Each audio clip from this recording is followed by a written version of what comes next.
Nosotros somos el grupo C y vamos a hablar sobre los mercados financieros.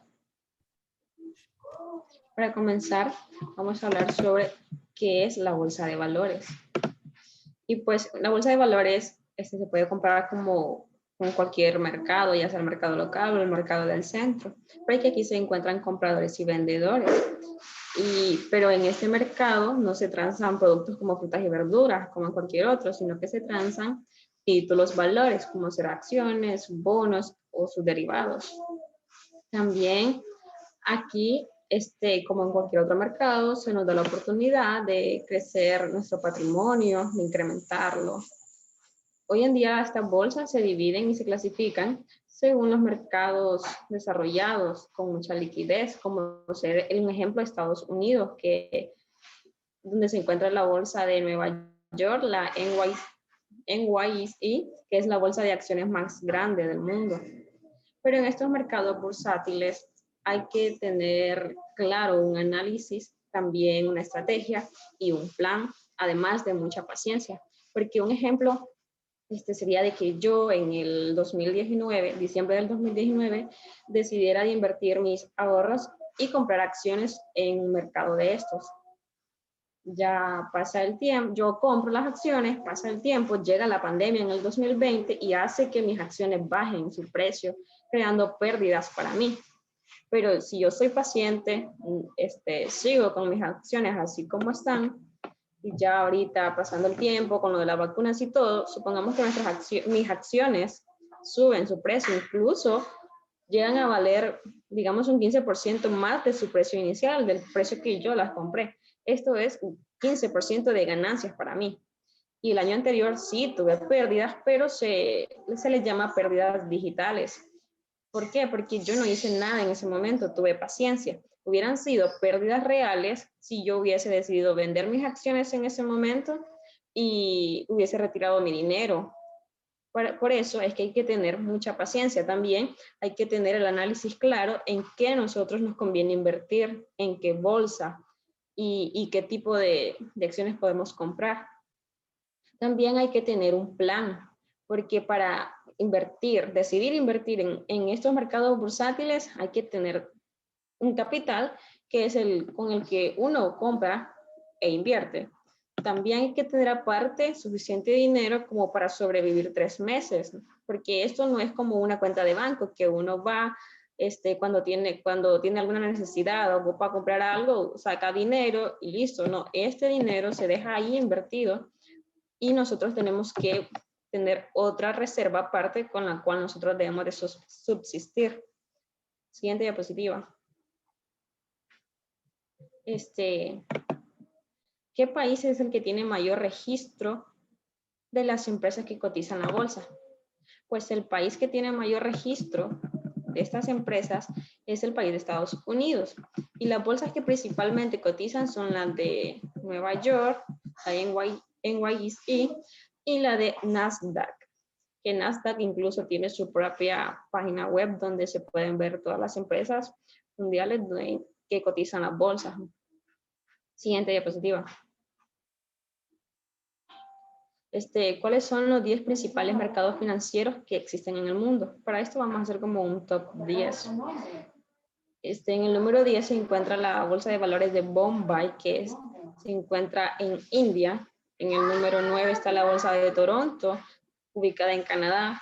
En el número 8 está la bolsa de Shenzhen, que es de China. Puesto número 7, Euronext, que esta está formada por Países Bajos como Portugal, Bélgica, Francia, Irlanda y el Reino Unido. En el número 6 se encuentra la Bolsa de Londres, Inglaterra. En el 4, la Bolsa de Valores de Shanghái, China. En el número 3 está la Bolsa de Tokio, Japón. En el número 2, la Bolsa de Valores de Nasdaq, que la mencionamos anteriormente, ubicada en Estados Unidos. Y en el número 1 está la bolsa de Nueva York, como también lo mencionamos, de que es la bolsa de acciones más grandes del mundo, la NYSE, residente en Estados Unidos y que cuenta con 19.3 billones de dólares. Lo dejo con el compañero. Hola, buenos compañeros y compañeras de ingeniero. Mi nombre es Daniel Espinosa y voy a describirles el tipo de transacciones que se desarrollan en las tres tipos de bolsas de valores más importantes que existen en los Estados Unidos. Como podemos observar, las bolsas más importantes que se encuentran son NYSE, Nasdaq y Amex, donde los comerciantes y agentes, clientes también, se encuentran para vender y comprar acciones y bonos. Con acciones se refiere a comprar pequeñas partes de la empresa. Siguiente, por favor. ¿En qué se convierte una empresa cuando cotiza en los mercados financieros o bolsa de valores? Cuando una empresa decide cotizar en la bolsa, se podría decir que pone sus activos financieros a disposición de un conjunto de inversores que pueden negociar con los mismos. ¿Quién puede comprar acciones de una empresa que cotiza en la bolsa? Vas a convertirse en un corredor de bolsa o un broker que funciona como un intermediario para poder comprar acciones que la empresa cotiza en la bolsa. Cualquier persona es capaz de comprar en la bolsa siempre y cuando la haga a través de un mediador como lo es el broker o el corredor de bolsa.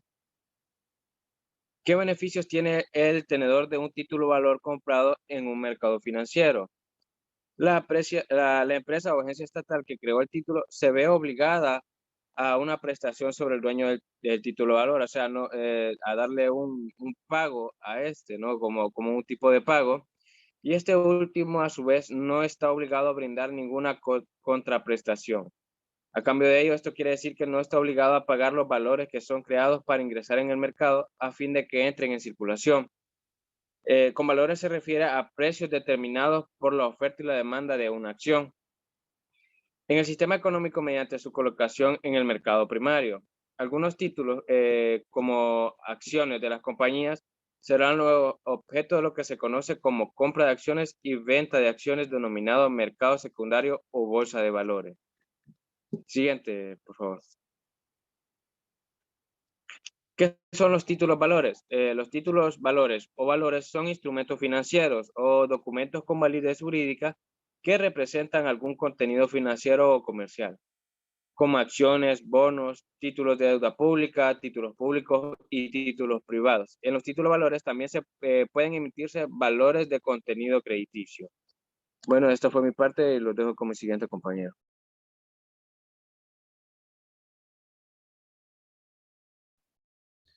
Buenas tardes, ingeniero. Mi nombre es Jairo Daniel Ortiz y yo voy a exponer acerca de lo que es un bono, qué diferencia existe entre este y un bono soberano, cuál es la diferencia entre una acción y un bono. Para empezar, un bono es un título que representa el derecho a percibir un flujo, por ende, de pagos periódicos en un futuro, digamos, por así decirlo, a cambio de entregar en el momento de su adquisición una cantidad cierta de dinero. Dicho título puede ser emitido por un estado, un gobierno local, un municipio o una empresa, con la finalidad de endeudarse. La diferencia entre estos que es que un bono es un certificado de deuda, una empresa de pago, digamos, futura documentada en un papel que determina el monto, el plazo y la moneda. Y por consecuencia, determinados pagos por su parte. Los bonos soberanos en sí son títulos emitidos específicamente por el gobierno. Su tasa de interés refleja el riesgo del país y por ende su precio en el mercado internacional fluctúa debido a que sus variaciones en la solvencia del emisor, lo cual puede generar ganancias o pérdidas al tenedor de ese instrumento. La diferencia entre el bono y una acción radica en el riesgo, la rentabilidad, el vencimiento y los derechos que se adquieren en este caso. La rentabilidad también, el riesgo y los derechos que se adquieren son menores en un bono que en una acción. ¿Qué es el país mayor emisor, ¿Quién es el país, perdón, mayor emisor de bonos en el mercado? Porque los tenedores o compradores de bonos eh, confían en ese emisor. Y también la pregunta consiguiente, que es ¿qué país es el mayor tenedor de bonos y de qué país han comprado estos bonos? Las estadísticas, como podemos ver actualmente, muestran el ranking de principales países emisores de bonos verdes en 2019. Según el valor de los bonos emitidos, Estados Unidos, como podemos ver, se encuentra a la cabeza del ranking con más de 50 miles de millones de dólares estadounidenses emitidos en bonos, en este caso en el 2019. En segundo y tercer lugar encontramos a China y a Francia entre los 10 países que lideran el ranking. Por ende, se emitieron bonos por un valor de casi 184 miles de millones de dólares en el año 2019. Es porque los bonos emitidos por el gobierno federal en Estados Unidos son títulos más seguros, por ende son comprados de mayor demanda, dado que con esto garantizan por su principal gobierno, tanto que su mercado nacional es estudiado por muchos como en el mercado de dinero internacional. A medida que el balance de la Reserva Federal continúa creciendo exponencialmente, rozando actualmente casi los 7 billones de dólares, el Banco Central de Estados Unidos también se postula ya como el mayor tenedor único de bonos del Tesoro Patrios. Por ende, Japón se postula como el mayor acreedor de Estados Unidos, con un registro, con un total de 1,2 billones de dólares, perdón, y un aumento del 14,4% con respecto a los niveles registrados del año pasado. Por detrás también está China, que redujo residualmente sus tendencias de un 2,4%. ¿Qué es el rendimiento de capital o costos de capital y cómo se relacionan con las acciones? En este caso, el costo de capital se entiende que es el rendimiento requerido sobre los distintos tipos de financiamiento. Este costo puede ser explícito o implícito y ser expresado como el costo de oportunidad para una alternativa equivalente de una inversión.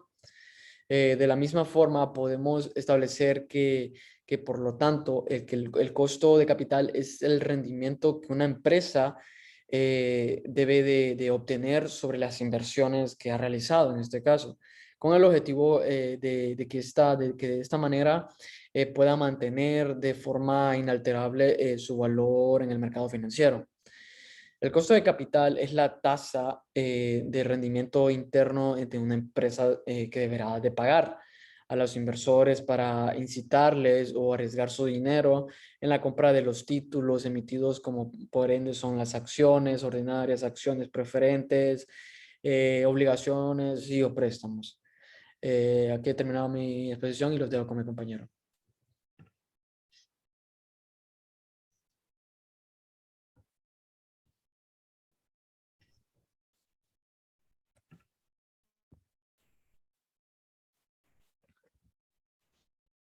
Buenas noches, ingeniero. Mi nombre es Jersey Peralta. En este caso, les voy a exponer acerca de lo que es el riesgo financiero, cómo se mide y cuáles son los tipos de riesgo que existen y cómo se aplican a los proyectos de inversión. Bueno, primero nos preguntaremos realmente el riesgo. El riesgo es la probabilidad de que uno pueda perder su dinero, en este caso el riesgo financiero.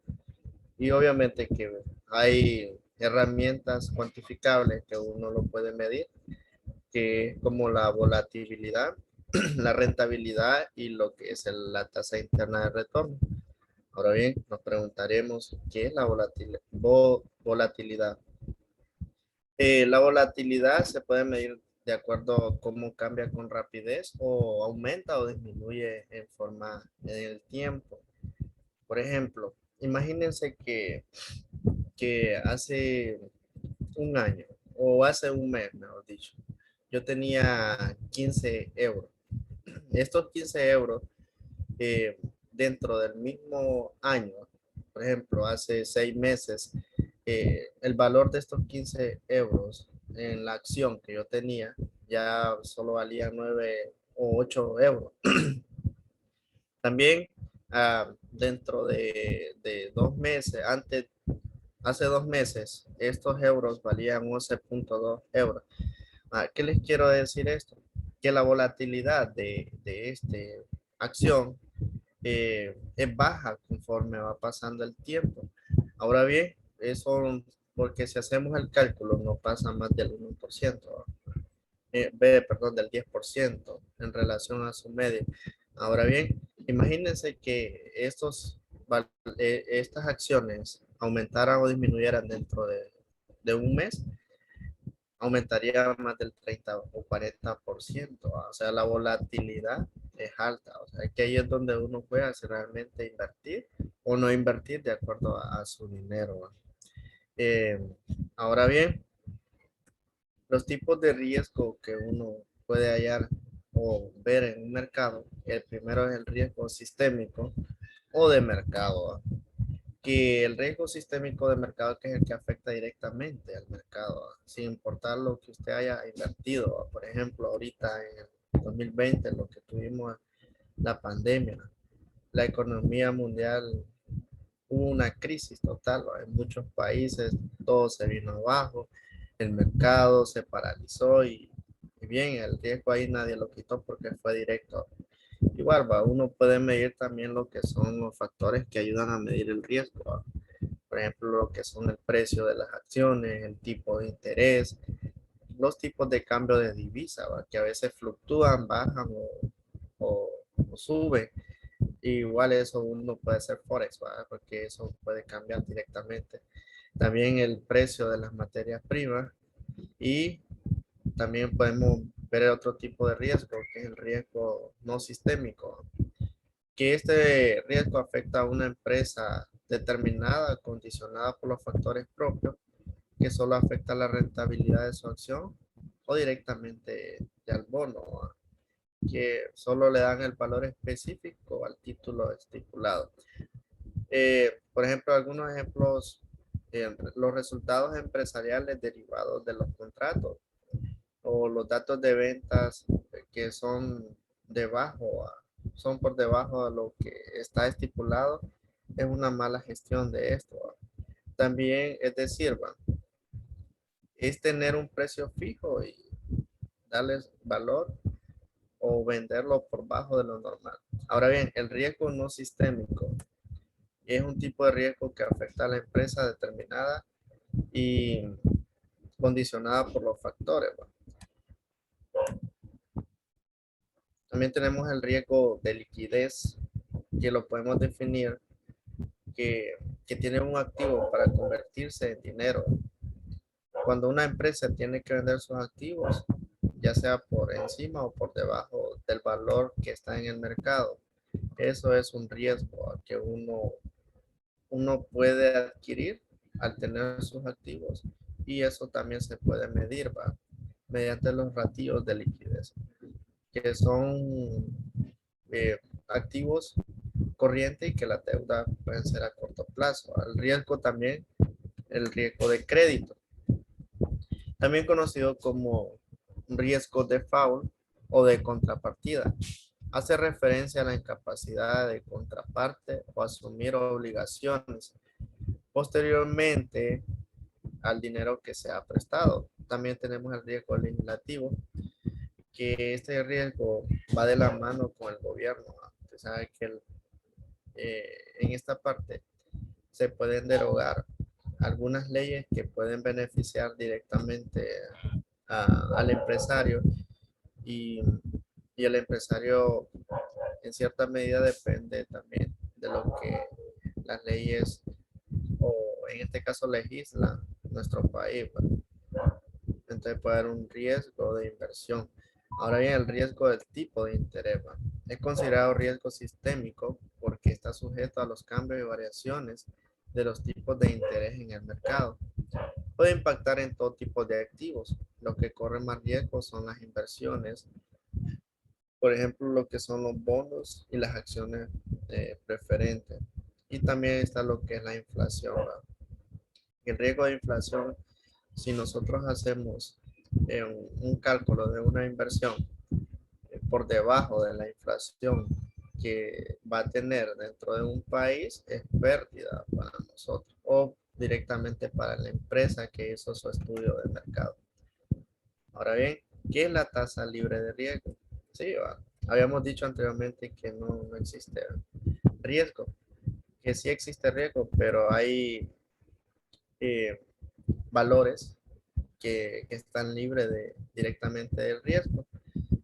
Eh, que esto se usa más que todo habitualmente a la hora de valorar lo que son las inversiones, eh, o para medir directamente la rentabilidad que se obtiene al invertir en un activo, y por lo tanto esto está libre de riesgo.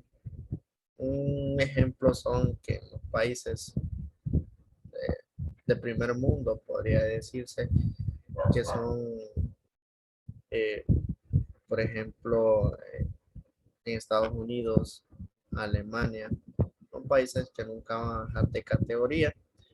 Por ejemplo, lo que son los valores de renta fija que son emitidos por el gobierno y no de cualquier país que cumplen estos requisitos. Nos preguntaremos cómo es eso.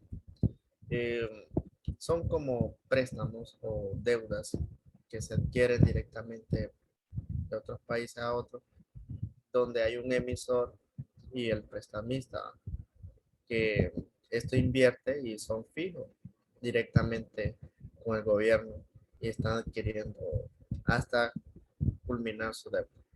También están los bonos emitidos por lo que son los Estados Unidos, que esto es otro ejemplo de renta fija y son muy seguros. En Europa, los bonos de Estado de Alemania se consideran activos libres de riesgo también. Es muy segura y solvente. También un ejemplo muy pequeño, si tú puedes invertir tus ahorros para que puedas recibir una tasa de interés con una tasa de interés de plazo fijo en una institución bancaria, podría ser, pero obviamente tiene que ser una entidad sólida, segura y que nunca vaya a la quiebra. Eh, Ahora bien, ¿qué es el capital? La siguiente. ¿Qué es el capital Asset Principal Model y a qué se aplica? ¿Cómo puede utilizarse en los proyectos de inversión? Estas siglas significan más que todo que son la fijación de precios de activo, de capital, que sirve para determinar directamente lo que es la tasa de rentabilidad para un activo que forma parte del portafolio de inversiones. Eh, es decir, um, si tenemos un activo que tiene un valor ya establecido, podemos utilizar esta tasa de fijación de precios para que nosotros al momento de invertir no, no perdamos, ¿no? En cuanto estamos midiendo lo que es la rentabilidad de nuestro activo conforme va pasando el tiempo. Igual, bueno, los proyectos de inversión eh, se puede utilizar para medir el riesgo del mercado o el riesgo sistémico para saber si vale la pena invertir en este activo o no, dado que se considera que es un activo valorado correctamente cuando su precio de cotización en el mercado es igual o calculado utilizando el CAPA o lo que es la fijación de precio de activos. Si el precio es mayor a la valuación obtenida, el activo está sobrevaluado y el precio se está por debajo de la evaluación, significa que el activo está subvaluado. Lo dejo con mi siguiente compañero.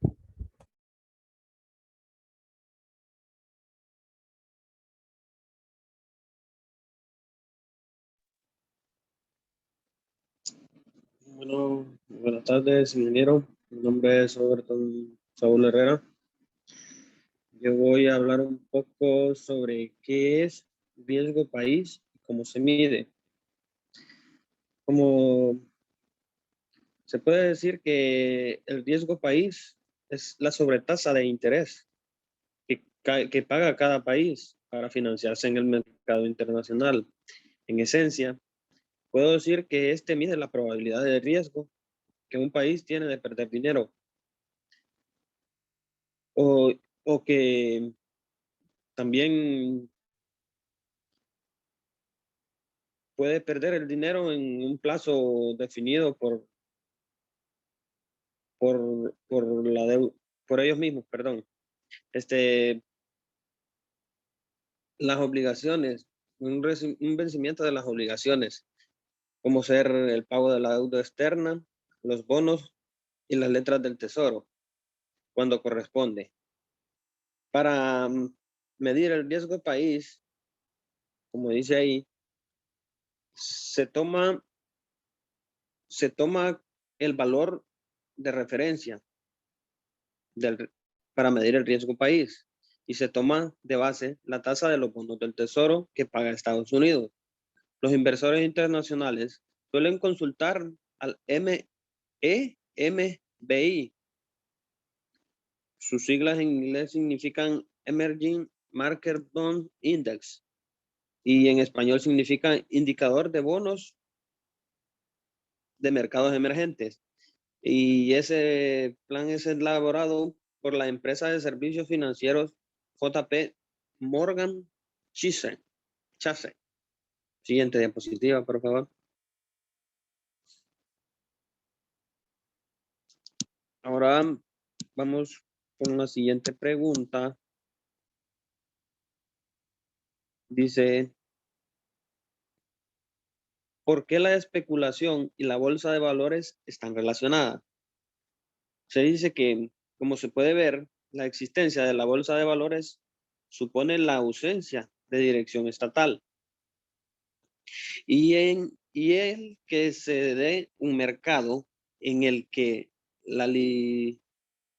libremente puedan conjugarse la oferta y la demanda. Estas características de la bolsa de valores suponen una gran participación de diferentes protagonistas que por su esencia buscan un beneficio a muy corto plazo. Por ello, se supone que al igual que la inflación, la especulación es un fenómeno que existe desde el tiempo inmemorial. Su mejor definición puede considerarse como una fuente de beneficio basada en variaciones de precio del mismo objeto. Se dice que la especulación puede traer aspectos que no benefician el desarrollo del mercado. Siguiente diapositiva, por favor.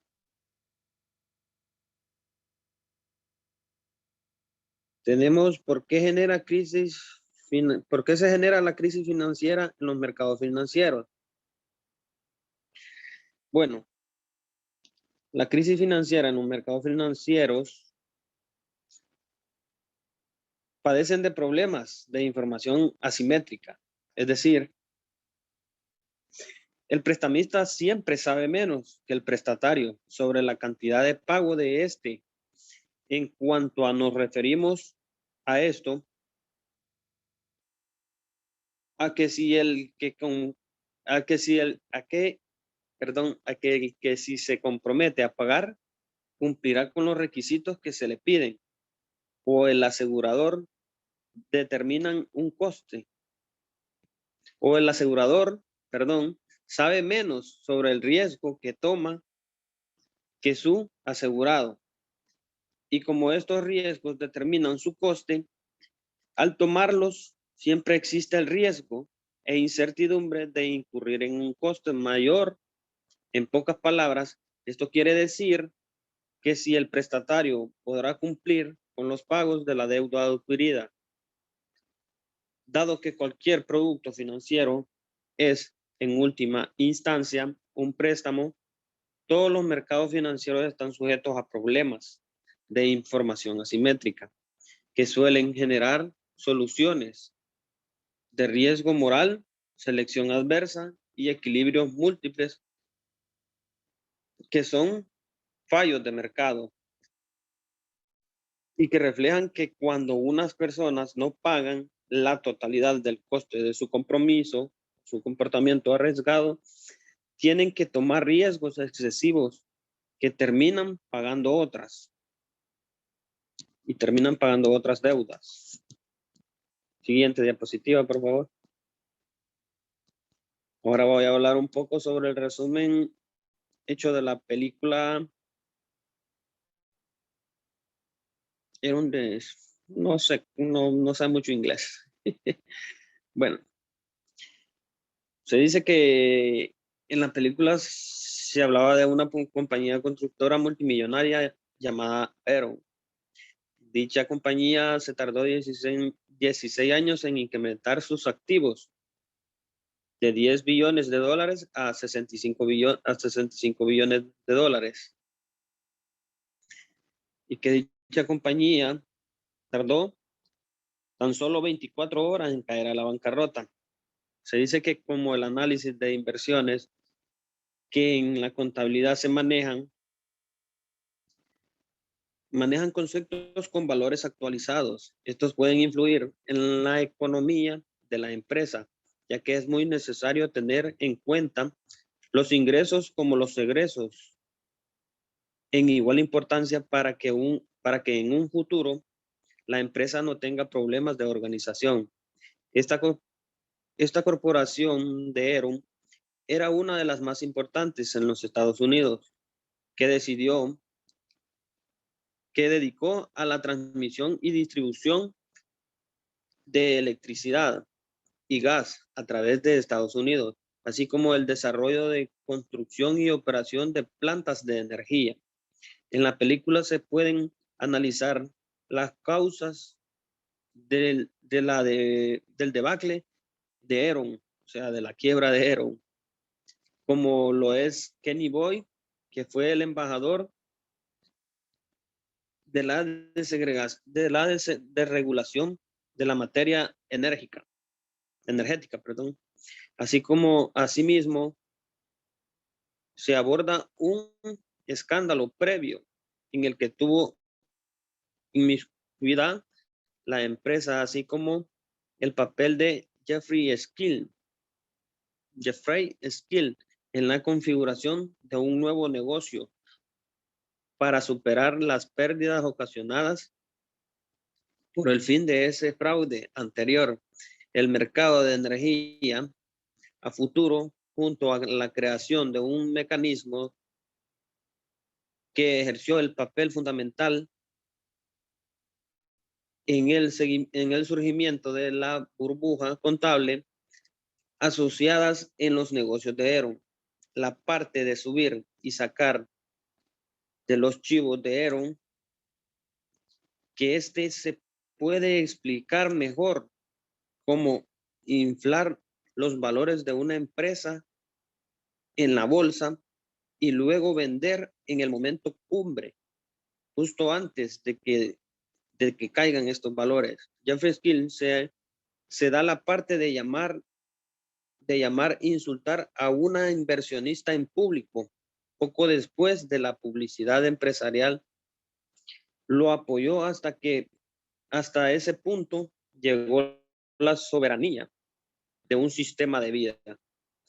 Los inteligentes comerciales de Enron causaban voluntariamente los apagones para aumentar artificialmente los precios de esta energía eléctrica, utilizando la ley de desregulación eléctrica